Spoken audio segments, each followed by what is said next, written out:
Boss, anong masasabi niyo sa Tyco airdrop? Guys, isa sa mga nag-ingay sa social media 'to, kasi ang daming pumaldo talaga. So ito yung sinasabi ko before pa guys, na hindi lang talaga dapat umikot tayo sa Telegram game. Kasi nga most likely talaga ng mga pumapaldo sa airdrop, mga social quest, itong mga testnets, mga nodes. Doon sa mga nagtatanong, paano ba mag-participate sa mga ganitong testnets? To be honest guys, hindi pa ako ganun ka-familiar, pero usually talaga, when we say testnets, may mga daily transactions kasi yan. So, hindi lang talaga gas fee yan dapat mo i-ready. Imagine guys, 15 pesos ang puhunan niya for the 90 days grind. Ang reward niya, 200,000 pesos current value. So, meaning to say, hindi niya pa binenta yung 2,400 taiko niya. Imagine niyo yun. Guys, ito matindi. 718,000. So, nakakuha siya, nag-accumulate siya ng airdrop na 8,199 taiko. So, imagine niyo yan.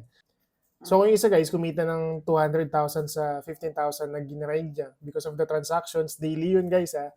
Ito, for sure, i-times 5 natin siguro. Kung gumastos to ng mga 100,000, nag-times 7 naman yung pera niya.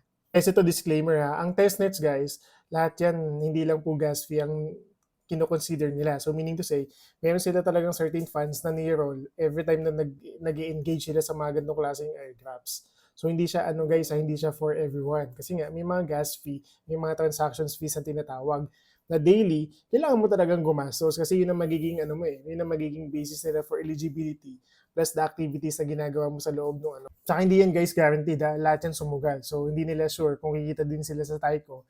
Nandun na sila sa point na mayroon na silang kinita from the airdrop, then kino-compound, iniikot na lang nila sa mga iba't ibang airdrops.